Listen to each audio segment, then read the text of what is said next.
East India company के साथ अंग्रेज जब भारत आए, हिंदू आस्था के केंद्र गढ़वाल के चारधाम इन जगहों को जानने समझने के लिए अनेक ब्रिटिश खोजी दलों ने गढ़वाल और कुमाऊं के दुरूह पहाड़ों की यात्राएं की। नमस्कार, मैं नन्ना शर्मा। चलिए आज बात करेंगे जेम्स बैली फ्रेजर के बारे में। ईस्ट इंडिया कंपनी के साथ अंग्रेज जब भारत आए तो हिमालय के रहस्यों ने इनका ध्यान अपनी ओर खींचा। हिंदू आस्था के केंद्र गढ़वाल के चारधाम के साथ ही गंगा और यमुना के उद्गम उनके लिए किसी आश्चर्य से कम नहीं थे। इन जगहों को जानने समझने के लिए अनेक ब्रिटिश खोजी दलों ने गढ़वाल और कुमाऊं के दुरूह पहाड़ों की यात्राएं की। उनका मकसद न सिर्फ इन जगहों का अध्ययन था, बल्कि ये यहाँ से तिब्बत के रास्ते की खोज में भी थे, जहाँ उस वक्त विदेशियों के प्रवेश पर पाबंदी थी। इन यात्राओं में आज से 200 साल पहले जेम्स बैली फ्रेजर की यमुनोत्री और गंगोत्री धाम की यात्रा बेहद अहम मानी जाती है। फ्रेजर ने 1820 में ये यात्रा की थी और यमुनोत्री धाम पहुंचने वाले पहले यूरोपियन बने।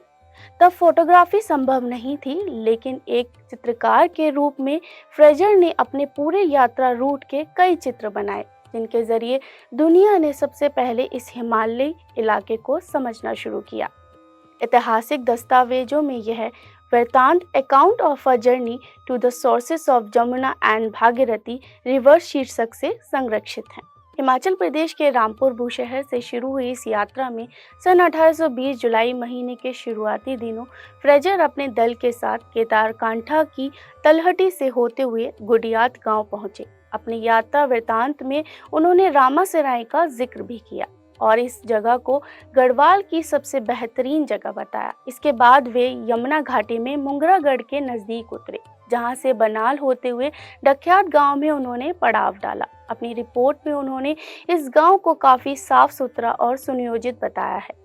फ्रेजर लिखते हैं कि इस पूरी घाटी में लोग खेती किसानी के काम में पूरी तरह व्यस्त रहते हैं। उन्हें वाद्य यंत्रों के साथ कुछ ऐसे लोग भी मिले जो संगीत के जरिए खेती करने वालों का उत्साह बढ़ा रहे थे। 12 जुलाई को डखियात गांव में उनकी मुलाकात रवाई के फौजदार गोविंद सिंह बिष्ट से हुई, जिसने उनकी आगे की यात्रा में सुरक्षा के लिए कुछ सैनिकों का इंतजाम किया।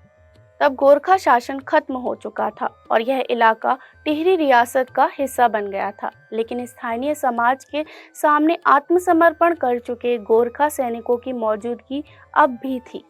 डख्यात में 2 दिन रुकने के बाद उनका दल आगे बढ़ा और विकट रास्ते और नली नालों का पार करते हुए खरसाली में पहुंचा। खरसाली गांव के बारे में फ्रेजर ने लिखा कि मुख्य तौर पर यह पंडितों का गांव है। उनके पहुंचने पर लोग उन्हें उत्सुकता से देख रहे थे। तभी कंबल में लिपटे हुए मुख्य पंडित ने आकर उनके माथे पर पीले रंग का टीका लगाकर उनका स्वागत किया।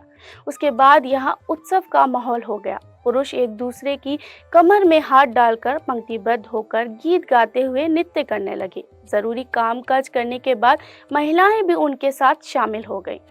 नृत्य करते हुए उनकी खास कदमताल का भी फ्रेजर ने अपनी रिपोर्ट में जिक्र किया है। फ्रेजर ने खरसाली गांव के लोगों की शारीरिक बनावट के बारे में लिखा है कि बहुत कुछ बूशहर के लोगों की तरह अधिकांश महिला पुरुष ऊंचे कद के हैं, जिनकी आंखें नीली और रंग उजला है, लेकिन सनबर्न के कारण त्वचा झुलसी हुई है। मजबूत कटकाठी के कारण ये पहाड़ी इलाकों के लिए बेहतर सिपाही साबित हो सकते हैं। उसके बाद यह दल यमुनोत्री धाम पहुंचा। हालांकि यहाँ छोटी आंखों और उभरे हुए गालों वाले तारतल नस्ल के लोगों की मौजूदगी का भी उन्होंने जिक्र किया है। फ्रेजर की रिपोर्ट बताती है कि यमुनोत्री बहुत ही दुर्गम जगह पर सकरे पहाड़ों और चट्टानों के बीच है, जिसकी उन्होंने पेंटिंग भी बनाई है। उनके बनाए ये चित्र बाद में काफी मशहूर भी हुए हैं। आपको ये जानकारी कैसी लगी, हमें जरूर बताइएगा। ऐसी ही स्टोरी को जानने के लिए देखते रहिए पैन पॉइंट। धन्यवाद।